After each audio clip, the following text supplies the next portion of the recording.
comment ma sœur et mon mari ont brisé ma vie. Je suis Marie, et mon histoire est une tragédie à la fois personnelle et spirituelle. Je vous la raconte pour que vous compreniez l'ampleur de la trahison qui a bouleversé ma vie. Tout a commencé lorsque j'ai rencontré Thomas. Nous nous sommes mariés avec de grands espoirs et des rêves communs. Mais après quelques années, les problèmes sont apparus. Le stress, la routine et la distance émotionnelle ont mis notre mariage à l'épreuve. Je cherchais désespérément des solutions. Et c'est alors que j'ai décidé de consulter ma sœur, Élise, une conseillère conjugale réputée pour ses compétences et sa sagesse. Élise a toujours été un pilier dans ma vie.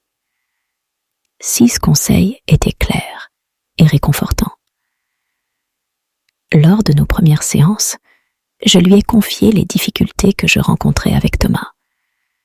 Je n'avais jamais imaginé que ces sessions de thérapie allaient mener à la destruction de ma famille. Peu à peu, Élise a gagné la confiance de Thomas, offrant des conseils de plus en plus personnels et profonds. Je pensais qu'il trouvait du réconfort dans ses paroles professionnelles. Mais en réalité, elle avait d'autres intentions. Je l'ai découvert lorsque j'ai remarqué un changement étrange dans le comportement de Thomas, une distance encore plus grande entre nous. Au début, j'ai ignoré ces signes, espérant que c'était juste une phase. Un jour, Élise est venue chez nous pour une session de conseil privé.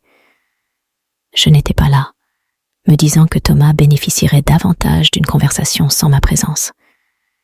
C'est là que tout a basculé. Après cette rencontre, Thomas est devenu distant et agité. Je suis tombée sur des messages échangés entre lui et ma sœur.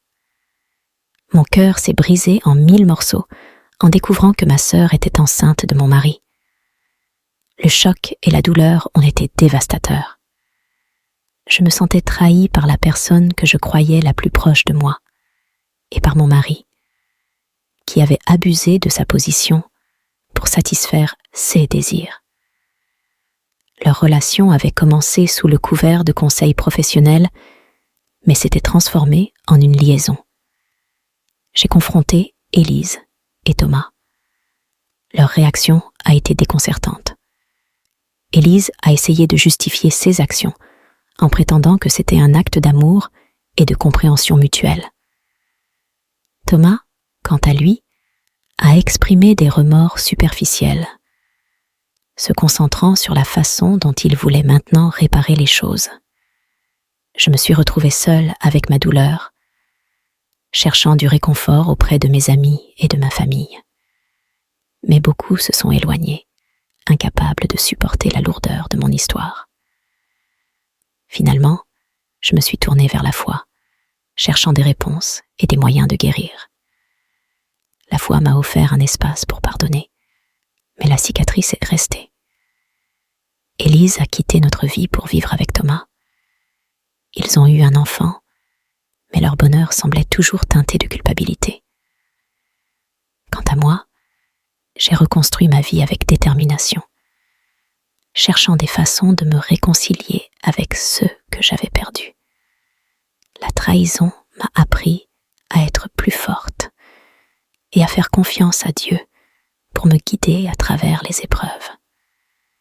Aujourd'hui, je raconte mon histoire pour mettre en garde contre les dangers de la dépendance émotionnelle et les trahisons qui peuvent surgir lorsque l'on cherche désespérément des solutions aux problèmes personnels. Ma foi m'a aidée à traverser cette tempête et j'espère qu'elle pourra inspirer ceux qui se trouvent face à des défis similaires. Je vais publier des histoires comme celle-ci, avec des vidéos et des films, comme je l'ai toujours fait avec les autres personnages. Si vous n'aimez pas, n'hésitez pas à l'exprimer dans les commentaires. En revanche, si vous aimez et que vous souhaitez que ce type d'histoire et de vidéos soit plus long, faites-le moi savoir dans les commentaires. Seigneur Tout-Puissant, Nous te demandons humblement de protéger et de bénir nos relations amoureuses. Entoure-les de ta paix et de ta guidance, et garde-les loin des tentations et des difficultés. Que ton amour et ta sagesse guident nos cœurs et nos actions. Nous te prions au nom de Jésus-Christ. Amen.